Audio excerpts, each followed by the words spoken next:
10 weaknesses of men you can exploit. This is gonna be an insane video. Listen, if I'm gonna share with you this information, you cannot tell anyone where you got it from, because I'm not gonna be held responsible if you use your new ability to control men in a bad way. Every one of the 10 weaknesses that I'm about to share with you is a different aspect of a man's psychological makeup that is so natural to him, he literally cannot control it. But knowing each one of these 10 weaknesses is the only way to ensure that no matter what type of man he is, you always have control over him. Let's begin. First things first, we're gonna start off with sex, because men love sex. You're not gonna control them with sex in the way that you're thinking I'm going to say. This is a different version of that. Sex is a desired destination for men, or we can call it a desired outcome, okay? Now that we understand that, we also have to understand a few things. On this journey to get to this desired destination, which is sex, he is going to pit stop along the way. See, men's desire to get here is something that you can always utilize to receive what you want from a man. So for example, right, you want to build a connection with a guy. When a guy meets you, he's going to have a desire to sleep with you, have sex with you. That's just the reality of life. In the process of him having a desire to sleep with you, you don't sleep with him on the first night, but you allow the teasing, you allow the tension, you allow the wordplay, the eye contact, the small touches, the gazes to make him feel like, this might be on the horizon. And as he pursues that, he inadvertently ends up stopping at these destinations as well on his way to this ultimate destination. Now, what I want you to do when you're using this weakness to exploit for men is I want you to understand this is your leverage point. Stop going into your relationships and thinking that from the very start, I have to capitulate to what he wants in order for him to like me.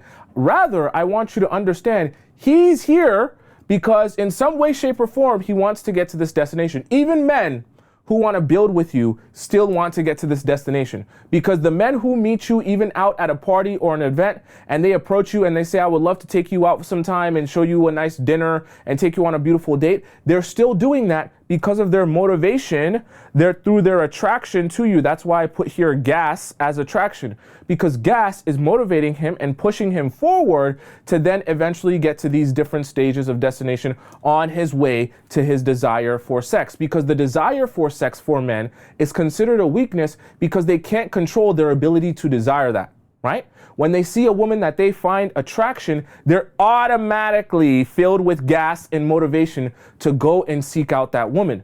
When a man is in an event or at a party and he sees a super gorgeous, beautiful woman, his mind is partially telling him, hey, go approach that woman. But his deeper mind is telling him, you really like how that woman looks. You want to have sex with that woman, which is not a crime. But in the process of that, you're not just going to be able to go up to her and have sex with her immediately. You need to do some work before you're able to get there. And so he approaches you, he talks to you, he courts you, he asks you out on a nice dinner, you go on a nice dinner date, you meet all these other pit stops along the way, and you grow a overall relationship where he realizes, even more than I just want to sleep with that woman, I also love the person that woman is. I also love her personality. I also love our relationship. I also love how she inspires me and makes me a better man. So yeah, even after I sleep with her, I also want other aspects of her more than just what's in between her legs. For number 2, we're going to talk about fantasizing. Okay, this one's very important. I want you guys all paying attention to this, okay? Because a lot of women make this mistake very easily. So this guy's head's really big. I drew his head really big. So this guy is mesmerized by you. He sees you. And let's say, for the sake of example, just like the woman I helped in a private message the other day. By the way, if you have a private message for me, you can ask it down in the link in my description below where it says private relationship question, and I will answer with a voice message. So in this example, what I did when I helped this woman, she said, I met a guy. This guy went to my friend because he knew my friend from a work event. He went to her to ask her for if he can have my number. And he said to my friend, oh my God, the friend that you came with to the work event, I've never seen a woman as gorgeous as her. The way she was strutting, her eyes were ocean blue. I've never seen such a deep blue color. Oh my God, her hair was brunette, but it was so luscious and so shiny. And she was walking around, it was almost like she was gliding. I'm not joking. This is how the guy described her, okay? That I was helping in a private question. And what I mean when I say you have to exploit this weakness is I want you to understand men have a desire to fantasize about you. What does that mean? They want to, when they see a woman that they deem to be really desirable, they want to be in that magical, fantastical state where they're mesmerized by you. They think you're a goddess. They think the way you walk, the way you talk, the way you do everything is so much better than every other woman that's ever existed. Why do I specify, though, that this is such an easy mistake that a lot of women make? A lot of women, when they're looking at themselves from a third perspective, an outside perspective, and they're having a guy be like, oh my God, you are just different. When they don't feel that same level of confidence within themselves, the first thing they say is, shit, you know what? I'm not that amazing. I've got pimples. My skin's not like glass. Oh, when you saw me that day, it was my makeup. You take his desire to fantasize about you away because you almost want to prove to him that you're like a regular, mundane, everyday girl. And in some way, shape, or form, whether it's through your trauma or your experiences, you start to believe, oh, that's me being humble. I'm showing him how humble I am by helping him realize he doesn't need to fantasize over me. No. My eyes are regular. My body is regular. My hair is regular, just like any other girls, okay? I don't want him to fall for this magic trick and fall in love with a representation of me that's not real. No. Let men fantasize about you. In fact, what I want you to do when you're exploiting their weaknesses, I want you to feed into their fantasies of you. If they describe you a particular way, oh, you're a goddess. Oh my God, your eyes are so blue. Feed into that. Go onto your dates with him and do things that highlight your eyes. If it's wearing darker eyeshadow so your eyes really pop, or wearing a darker dress so it just complements your eyes so well that they really pop, not wearing glasses or something like that to cover up what he deems to be so amazing and so magical. Feed into his already existing fantasy of you, because I promise you, if a man's talking about a woman and his description of her is, she's like gliding. Oh my God, her eyes. Oh my God, her hair. Oh my God, her skin. I've never seen anything like that. Think about how a man will treat a woman who he describes like that versus how a man will treat a woman who he says, yeah, she's cool, yeah, I mean, I guess she's a vibe, she's a, good looking girl, I guess. Let's hop into point number 3. So we're going to talk about competition. Very important for men, and it should be very important to you because you're going to exploit it. Why is competition important? Because men love to compete with other men, okay? I want you to listen to me because I'm not trying to offend you, but I want you to understand this so that you can do something for yourself. Men love impressing other men. I'm going to say it again so you don't forget it. Men love impressing other men. They love it. They love it. Love it. Their favorite pastime. Okay, mine too. The reason men love impressing other men is because back when we were cavemen and drilled in our brains, if I feel like a more manly, more capable man than you, I'm just better than you. I sit higher on the hierarchy, okay, of desirable men, which means I get all the riches, I get all the women, I get all the praise, okay? I'm the king of the castle.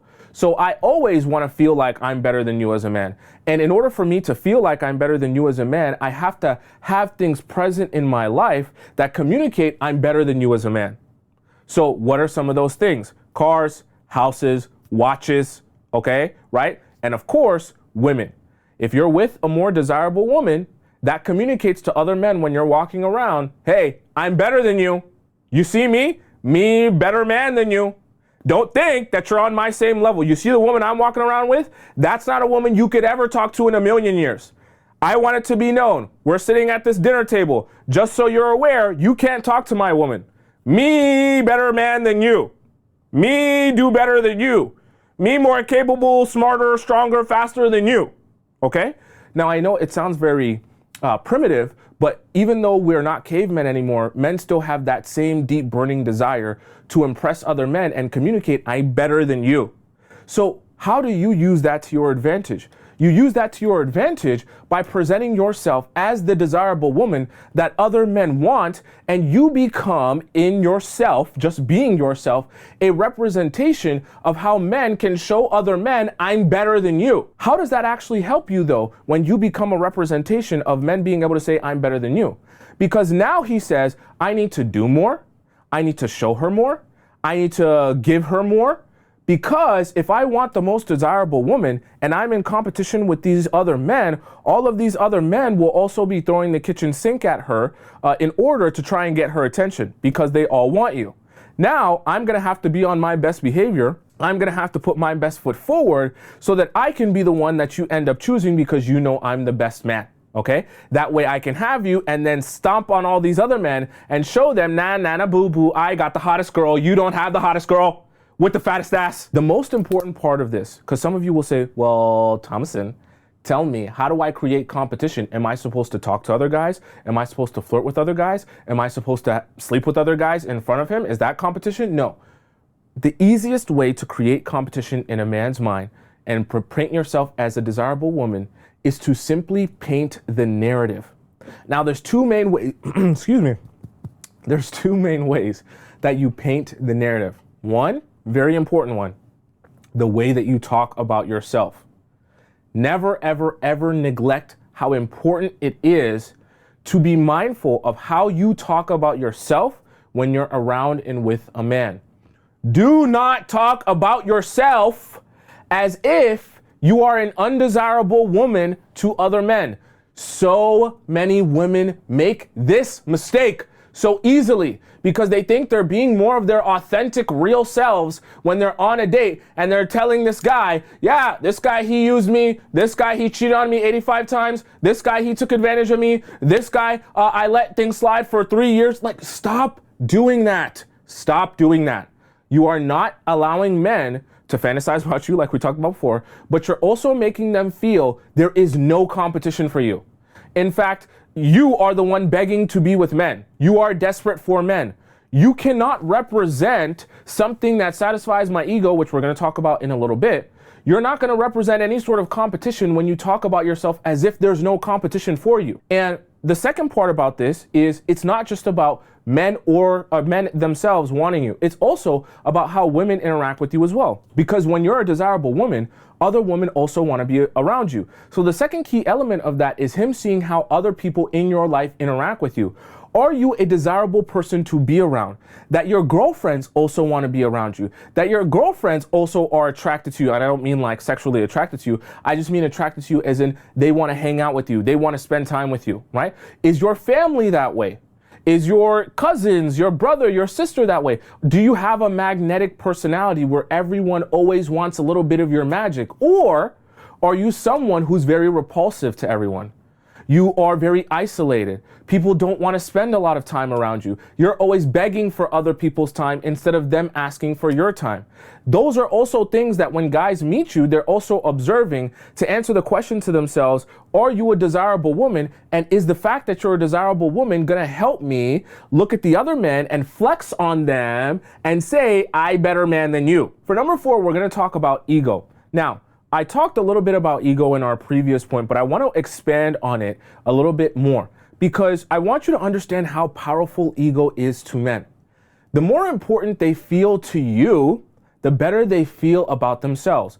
In my video where I discussed, and a lot of you love this video, how a man feels when he's inside you, I discussed this idea in detail, how men use sex with you as a way to validate their own self-worth, okay?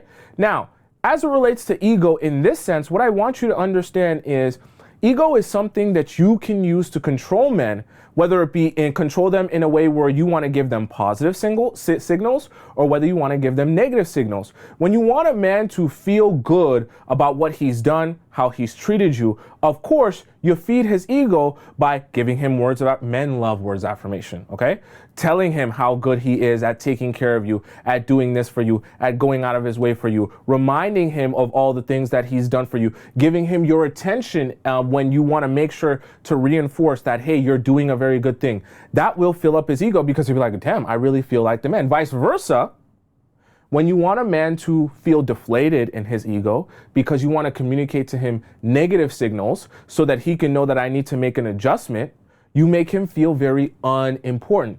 Now, this is where a lot of women mess up, because when I say, oh, make him feel unimportant, the first thing they think, yeah, that's easy, Tomisin. You've been talking about that. Yeah, I'll just ghost the guy. I'll just pretend like he doesn't exist. But even when I say make him feel unimportant, sometimes that's not even actually ignoring him.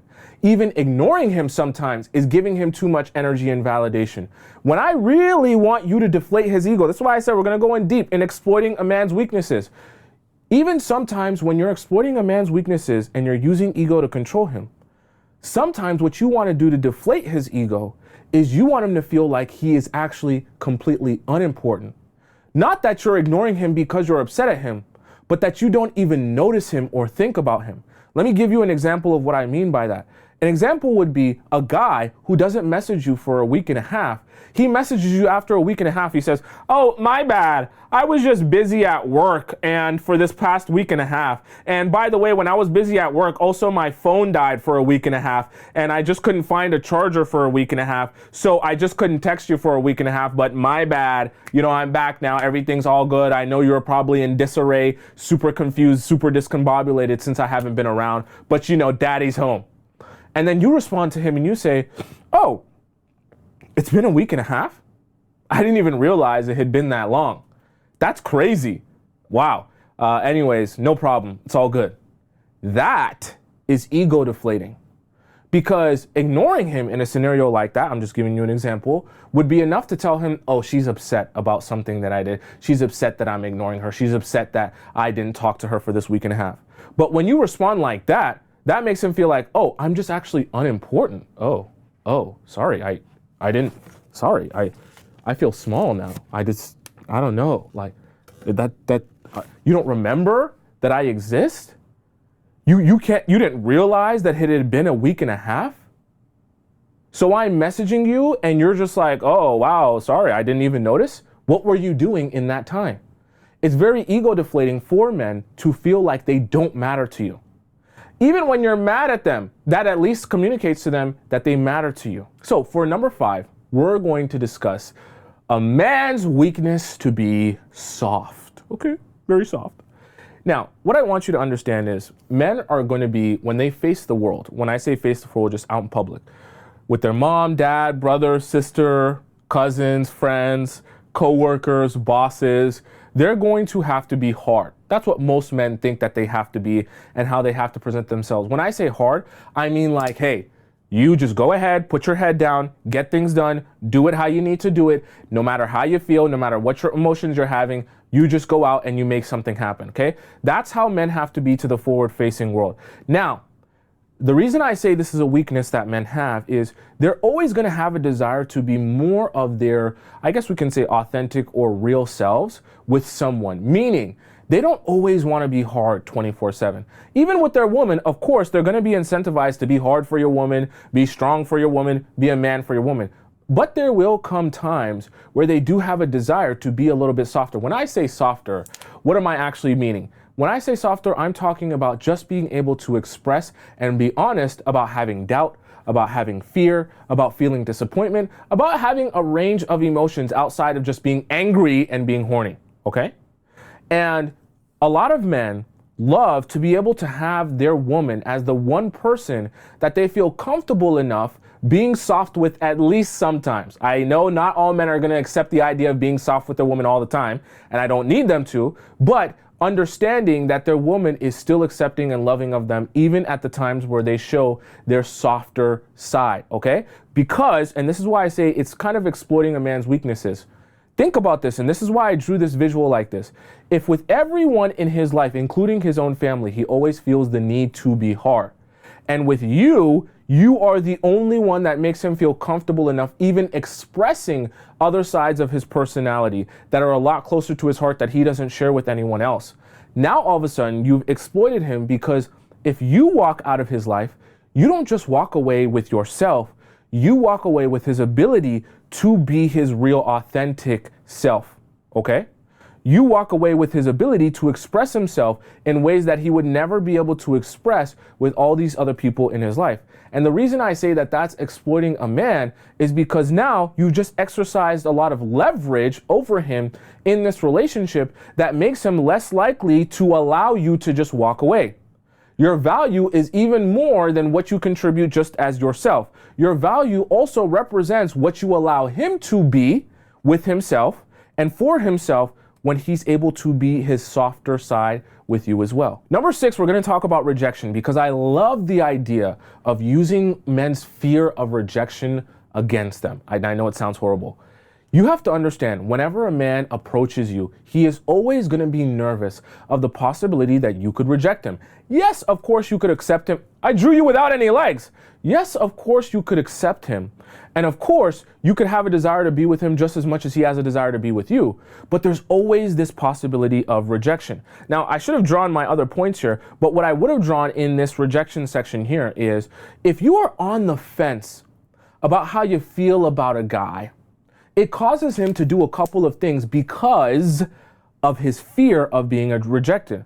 It causes him to say, you know what, let me pitch myself to you.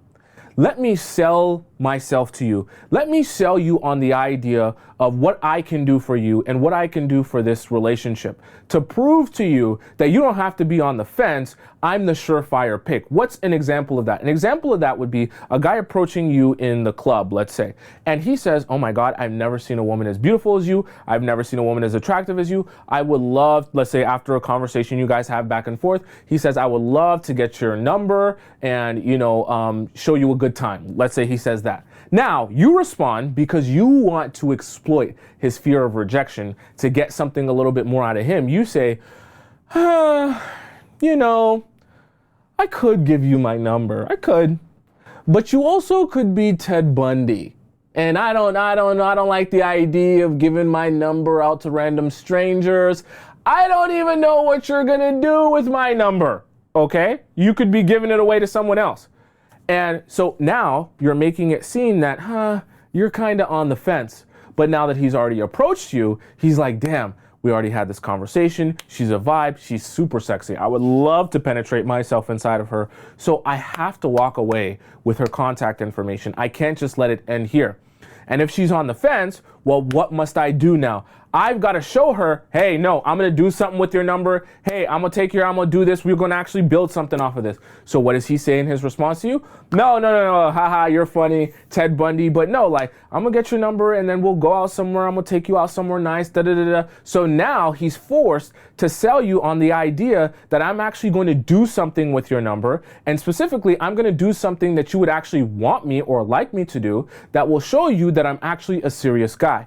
Now, all of a sudden, you've used his fear of being rejected to exploit the fact that he obviously doesn't want to be rejected by a woman he desires, but now he feels it's necessary to sell himself. Okay? And in that same sense, you can take it and apply it to other things in your relationship, even when you're in the relationship with the guy already, to kind of make it be like, oh, well, I'm on the fence, right? And then you just allow that space of you being on the fence, understanding that that man has a desire for you, to let him step forward and say, you're on the fence. Let me show you why you don't need to be on the fence anymore. For number 7, we're going to talk about fixing things. Now, I want to explain to you this kind of chart thingy triangle. I know this kind of looks weird. This says desires here. Okay, I should have drawn this better. What I want you to understand, though, is men have a desire to take action. That's what's natural to them, especially when it relates to their woman and the woman that they want to be with. They always are going to have a desire to take action for that woman to make her happy. That's why we have the saying, happy wife, happy life. So I drew an arrow. Men have a desire to take action on your desires, because your desires are the things that make you happy. So I drew an arrow from you to your desires because you want those things. Now, this man also desires you. And because of his desire for you, he takes action for you and on your desires. So instead of focusing your energy on trying to get a man and force a man to do certain things for you, or tell him he has to do A, B, and C in order for you to like him or in order for you to feel good about this relationship, rather than focusing on that, all you focus on is you focus on expressing clearly and concisely what your desires are. Because when that man actually, keyword actually, has a desire for you, once you express your desires, he automatically has a desire to take action on your desires. An example of that would be if you love red roses and you're constantly talking about how you love red roses. I gave this example when I was talking about how to get anything you want in that episode about feminine energy.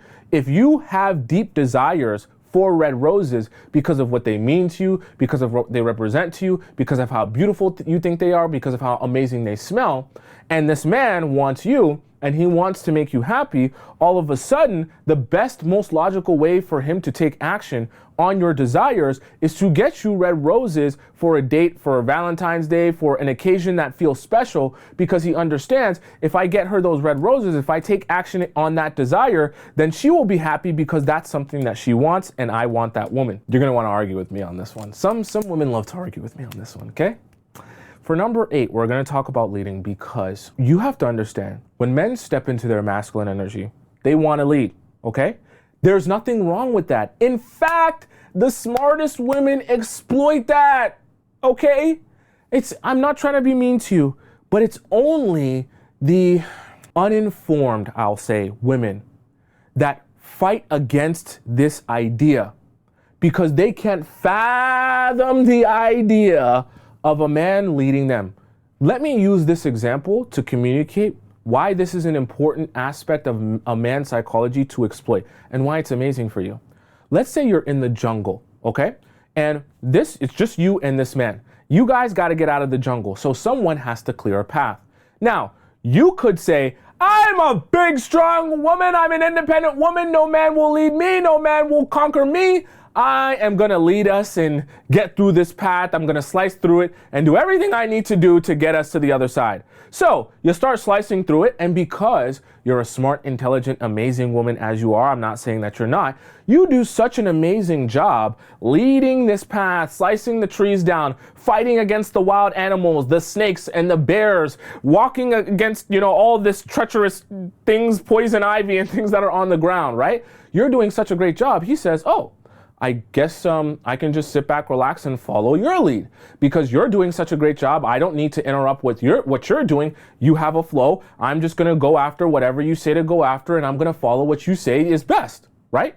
Now, all of a sudden, you're taking the lead. As you're taking the lead and you're slicing through the jungle and you're fighting off the wild animals and the poison ivy, you're looking back and you're thinking, this guy's so useless. I'm over here doing all the work. I'm sweating. I'm hot. I'm disturbed. I'm dirty. I'm disgusting. I'm fighting wild animals. I'm out here risking my life. And this man's just following behind me, walking the path behind me, having an easy going time. And I'm over here struggling. I'm taking care of me and him. What the hell is the point of having this man? It's like having a useless child. So you'll get frustrated, right? And the reason why this is a weakness that you can exploit for men, is because in their masculine energy, they want to take that lead. Because when they take that lead, they get to feel like a man. When they get to feel like a man, you're more attracted to him, right? Because if we reverse that situation where he's the one cutting through the jungle and he's the one leading the way, and you're like, wow, this guy's doing a great job. I don't even have to do anything. Now you're more attracted to him. As you're more attracted to him, he's also more attracted to himself. Because when he looks himself in the mirror psychologically, he feels more like a man because he's like, yeah, I took manly control over that situation. Yeah, don't talk to me any type of way. I'm a man around here, around these parts. But it's good for men to feel that way. Because when they feel that way, it's going to sound graphic, they're able to get harder. And I really mean harder, stiffer, stronger. Because when they feel that way psychologically, it's good for their ego. It's good for their bravado. Then when they're conquering you, they're like, yeah, I am the man. And they feel like the man. You also feel like he's the man. You guys are having a better relationship dynamic because he gets to feel like the leader, i.e. he gets to feel like the man. So when I say you exploit that, you do that by encouraging men to be leaders. By letting them know through your communication and saying, I trust in your ability to make the decision. I trust in your ability to make the best decision for both of us.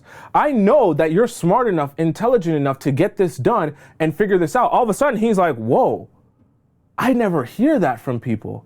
I always hear people talk down on me. I always hear people say that I can't do this and I can't do that. You're telling me you just trust me to make okay. So I'm going to be the leader today. and he looks himself in the mirror. You a leader today. You a effing leader. Yeah, dog, you a leader. Yeah, dog. And it's good, okay?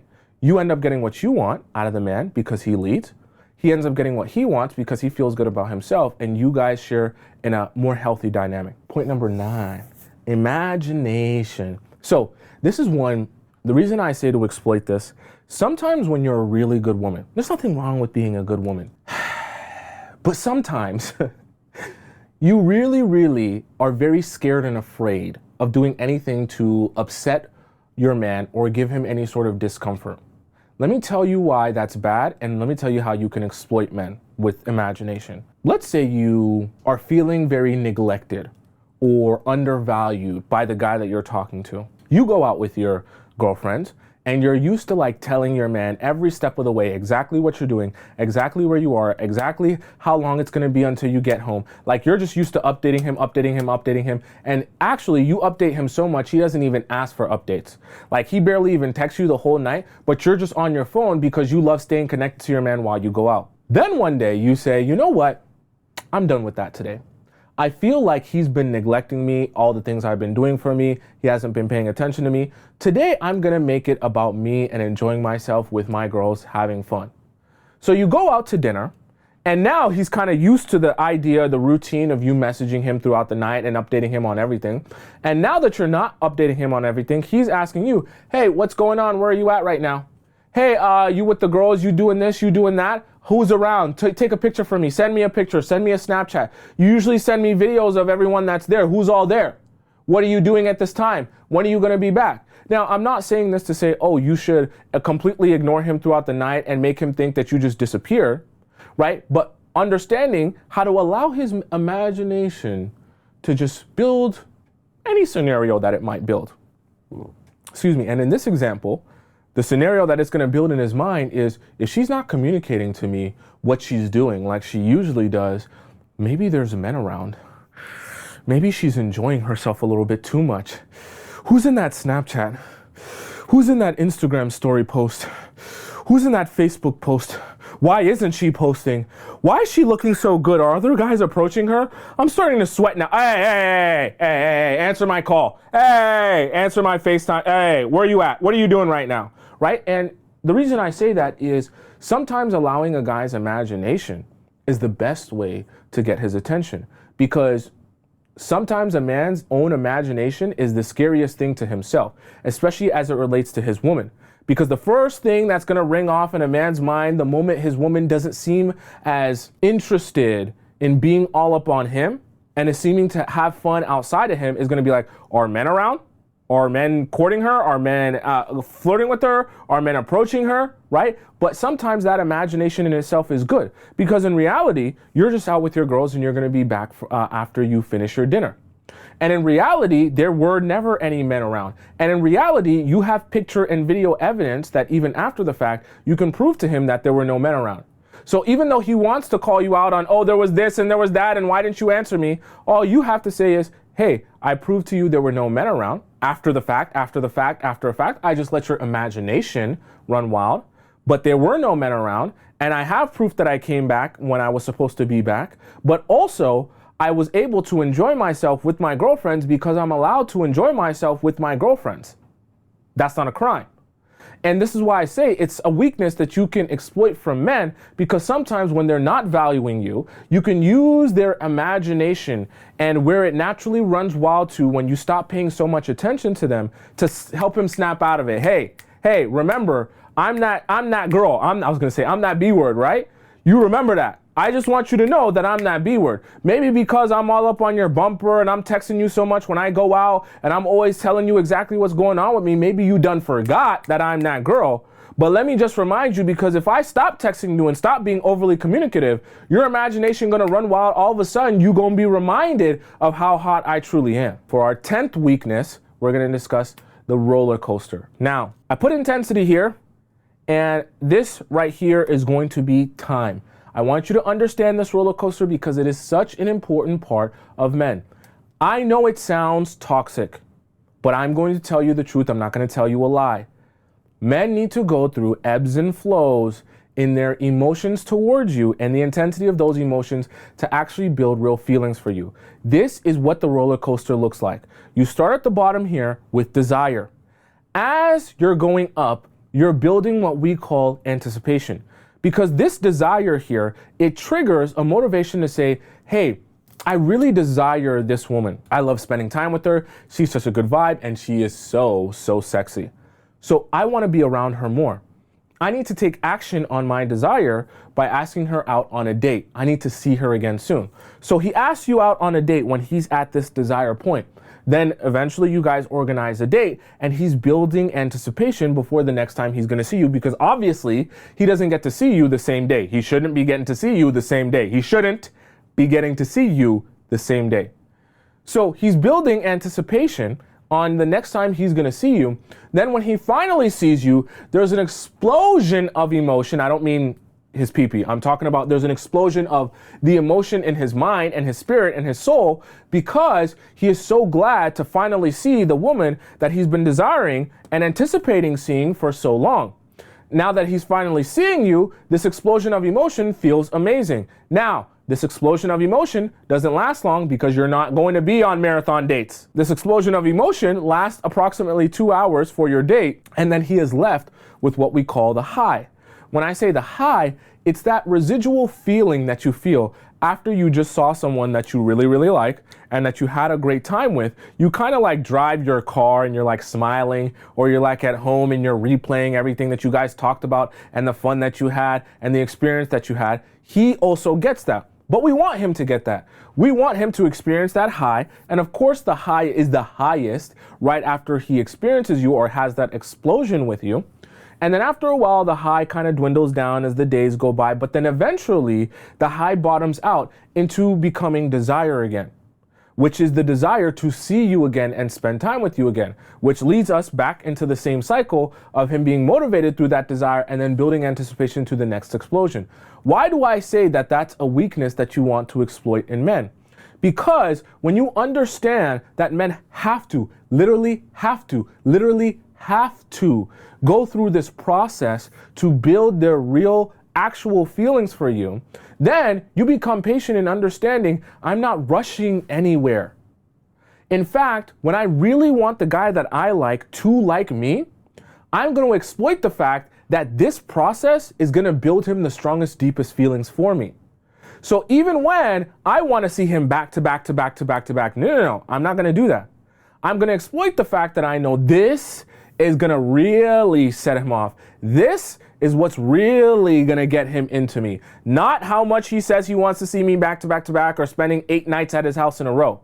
This is what's going to get me in a place where he's madly in love with me.